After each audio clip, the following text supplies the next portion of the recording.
Minuit, c'est l'heure de la vengeance. Tu réclames, tu dis Seigneur, c'est l'heure de la vengeance. Je n'appelle pas un esprit, j'appelle l'Éternel des armées. À toi maintenant d'établir la justice. La Bible nous révèle qu'au milieu de la nuit, les échanges se font. Si on a changé quelque chose, toi tu es normalement appelé à 2025 de vivre une promotion. Mais si on a échangé avec la mort, je déclare que ça soit neutralisé. Au milieu de la nuit, tu ne peux pas faire les choses avec mollesse. Si tu as sommeil, organise-toi pour que le sommeil te quitte. Lave le visage. Fais tout ce que tu peux. Mais au milieu de la nuit, je crois qu'avec tous ces points que je t'ai donnés, vraiment, tu ne peux pas avoir le même regard qu'autrefois. Le milieu de la nuit est stratégique pour le monde des esprits. Ne blague pas avec ces heures-là. Que le monde spirituel ne te considère pas comme un immature spirituel. Que tous les acteurs du monde spirituel ne te considèrent pas comme un faible spirituel. Tu dois être éveillé, être fort et avoir la connaissance. Des fois le Seigneur, oh là là, le Seigneur d'amour, il se bat, il va te réveiller la nuit, tu te réveilles, oh, pour ça kosuba. Il te réveille, il trouve des stratégies et des stratégies pour te faire comprendre que ce n'est pas l'heure de dormir. Non, tu vas aller aux toilettes, tu reviens, tu prends la couette, tu tires. Je vais continuer le rêve. Dieu utilise des stratégies. Il envoie même des moustiques. Ah oui, vous en riez, mais c'est la vérité. Dieu utilise tout ça. Ce sont les armes de Dieu. Parce qu'il voit que pendant que tu dors, à côté de toi, il y a quelqu'un qui est en train de faire l'échange. Il est en train de te marmailler. Il touche ta tête, il caresse ta tête. Toi, tu es là, tu tournes des positions. Tu tournes. On est en train de caresser ta tête et on est en train de faire des échanges spirituels. Dieu envoie, des fois même tu dors, mais dis j'ai très froid. Tu te réveilles, tu dis oh, pourquoi j'ai froid comme ça? Les fenêtres se sont ouvertes. Non, les fenêtres sont fermées. Dieu a créé un mouvement pour que tu te lèves. Mais toi, non. Donc même le langage de Dieu comme ça, tu n'entends pas. Tout ce que tu comprends, tu vérifies les fenêtres et puis tu prends la couette, tu dis cette couette est faible. Je prends la grosse couette là. Tu prends et tu dors. Même les anges se demandent quelle formule on doit faire avec cet homme. Et en ce moment, on est en train de faire des échanges. On prend ton bon pied, on est en train de récupérer, on te donne un pied malade. Tu as moins de 30 ans, mais tu souffres de la jambe. Tu as très mal au genou. Ce qui a été vivant la nuit restera vivant le jour.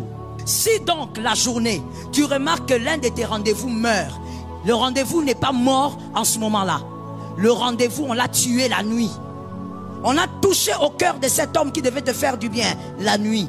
Tu te lèves, tu dis Seigneur, ce cœur-là, qu'il me serve. Mais attends, il y a quelqu'un qui regarde, il dit pasteur, c'est comment encore ça? Ça c'est pas... Non, non, non, c'est toujours en Dieu.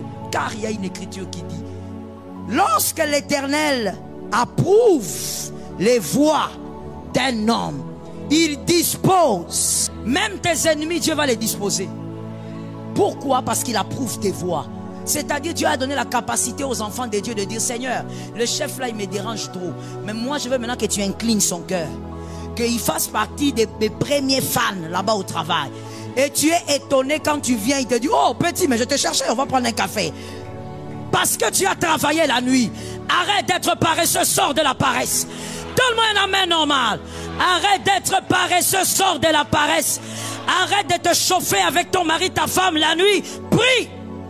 Il y a plus important que le lit. Il y a plus important qu'avoir chaud dans un drap.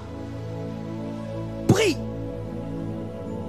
Demande au Seigneur de te réveiller. Si tu ne veux pas qu'il te réveille, mets toi-même le réveil.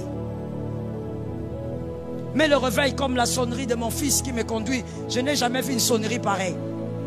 Ça, ce n'est pas une sonnerie. Ça, c'est l'ambulance. Ou ce n'est même pas l'ambulance. Géronphare. Je ne sais pas.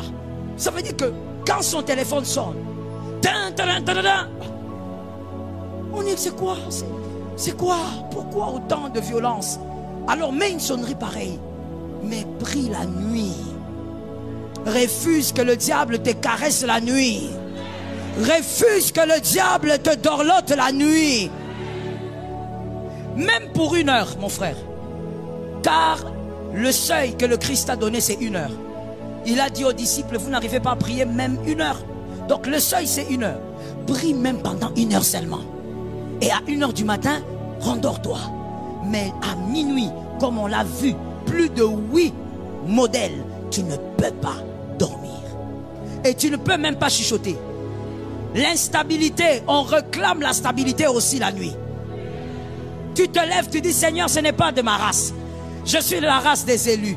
Je suis un peuple sacré, un peuple saint, un sacerdoce royal. Je ne peux pas commencer à changer de maison comme des chemises. On ne peut pas me chasser dans une maison.